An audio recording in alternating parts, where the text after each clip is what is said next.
जनसत्ता दल लोकतांत्रिक के नेता और विधान परिषद सदस्य अक्षय प्रताप सिंह पहुंचे बुलंदशहर।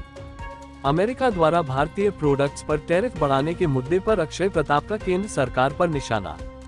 मोदी दावा करते थे ट्रंप से दोस्ती है, फिर अमेरिका भारत पर क्यों बढ़ा रहा है टैरिफ। अक्षय प्रताप संभल की जनसांख्यिकी पर बयान। संभल में 45% से घटकर 15-20% हुई हिंदू आबादी। हिंदू ज्यादा से ज्यादा बच्चे पैदा करें, संख्या बढ़ाएं। अक्षय प्रताप सांप्रदायिक दंगे और पिछली सरकारों पर वार। पिछली सरकारों के सौतेले व्यवहार ने संभल को दंगों की आग में झोंका। संभल में हरिहर मंदिर था और मंदिर रहना चाहिए। अक्षय प्रताप राहुल गांधी की वोटर अधिकार यात्रा में पीएम मोदी की मां पर अपशब्द बोले अक्षय। किसी भी रैली या सभा में गाली गलौज या अपशब्द बोलना अच्छी बात नहीं। अक्षय प्रताप कार्यकर्ताओं के साथ समीक्षा बैठक करने बुलंदशहर पहुंचे थे जेएसडीएल नेता और एमएलसी अक्षय प्रताप सिंह।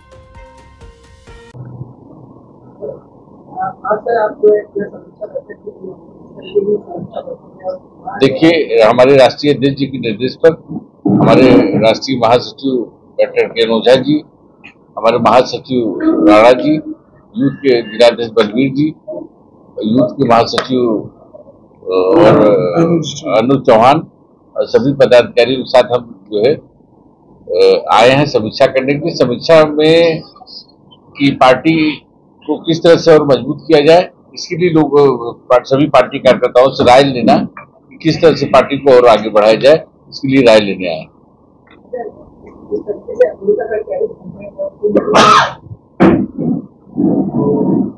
देखिए, वो तो गलत है ही है। जहाँ पे पहले काफी कम था उसको एकदम से बढ़ा देना ताकि व्यापार, मतलब ये तो जैसे कि आप किसी देश के प्रति विरोध की उसमें किया जाए, इस तरह से है।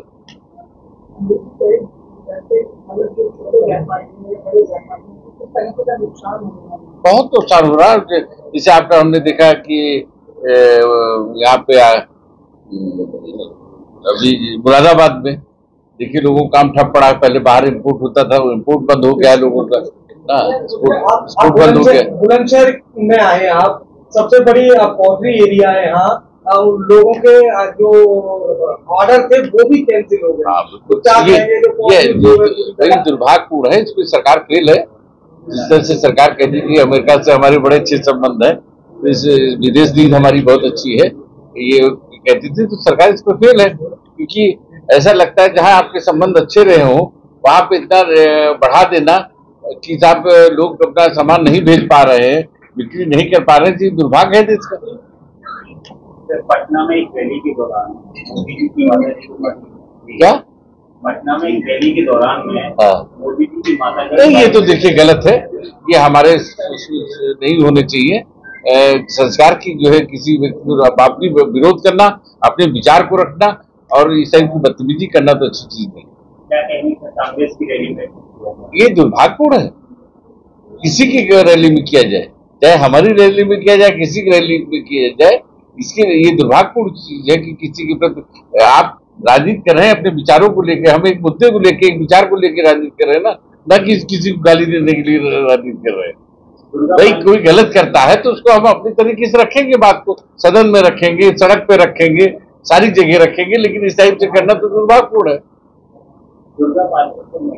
क्या समाजवादी पार्टी को निकाल दिया है?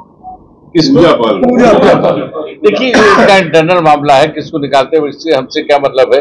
कि उन्हीं से सवाल करिए क्यों निकाला उन्होंने। नहीं, हम क्यों कहना चाहेंगे। उनकी पार्टी की वो विधायक थी, उन्होंने निकाला, क्यों निकाला, क्या निकाला, कहे निकाला, ये आप उनसे पूछिए, हमसे हमारी पार्टी के बारे में पूछिए। देखिए, हम गठबंधन करने के लिए नहीं पैदा हुए, विकलांग थोड़ा है। हमारी पार्टी में इतने पार्टियां बहुत बनी। हमारी पार्टी जब बनी तो भारतीय जनता पार्टी करीब 38 या 36 लोगों से समझौता करके चुनाव लड़ी। समाजवादी पार्टी बहुत पार्टियों से, कांग्रेस भी तमाम पार्टियों से समझौता करके लड़ी, बसपा भी तमाम पार्टियों से। हमारी इकलौती पार्टी उत्तर प्रदेश में थी जो अकेले लड़ी और आज तीसरे नंबर की पार्टी है।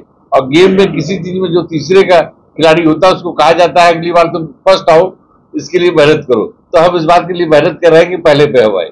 जनता दल इस बार प्रदेश में कितनी सीटों पर 2027? हम पूरे प्रदेश में हमारे कार्य, इसीलिए हम बैठक कर रहे हैं कि हम पूरे प्रदेश में चुनाव लड़ेंगे। हम इसीलिए लोगों से अपनी पार्टी के कार्यकर्ताओं, देखिए जनसत्ता दल ऐसा पार्टी है यहाँ कार्यकर्ता नहीं है, राजा भैया परिवार है। राजा भैया परिवार है, परिवार के सदस्य हैं और सदस्य की तरह हम उनका सम्मान करते हैं, परिवार के सदस्य की तरह राय लेते हैं। इसी प्रयास में तो हम आए कि जो पार्टी के लोग सुझाव देंगे उस सुझाव को हम राष्ट्रीय अध्यक्ष जी के साथ रखेंगे और पार्टी जो राय आएगी उसी आधार पे चल के हम मजबूत पार्टी को मजबूत करने का काम करेंगे। संबल की एक रिपोर्ट आई है कि पहले 45% हिंदू थे, 55%, लेकिन आज 15% हिंदू रह गए हैं। क्या कहेंगे? ये तो दुर्भाग्य है, संख्या कम हुई तो दुर्भाग्य है, इसको क्या कहेंगे? और बच्चे पैदा करिए और बढ़ाइए, तो जनसंख्या बढ़ानी चाहिए, काहे कम होगी संख्या?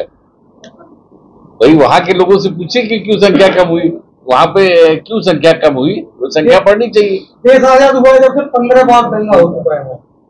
ये भी दुर्भाग्यपूर्ण है जो पिछली सरकारें रही, जब दो अखी करेंगी पिछली सरकारें।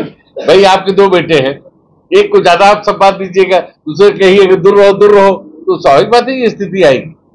वोट के चक्कर में जो ऐसा करते रहे हैं कि साहब एक को ज्यादा मानते रहे, एक को कम मानते रहे, अरे समान देख के तो आज ये नौबत ना आती। अच्छा, हरिहर मंदिर को लेकर कुछ कहना चाहते हैं? नहीं, मंदिर है, मंदिर रहना चाहिए और क्या है इसमें?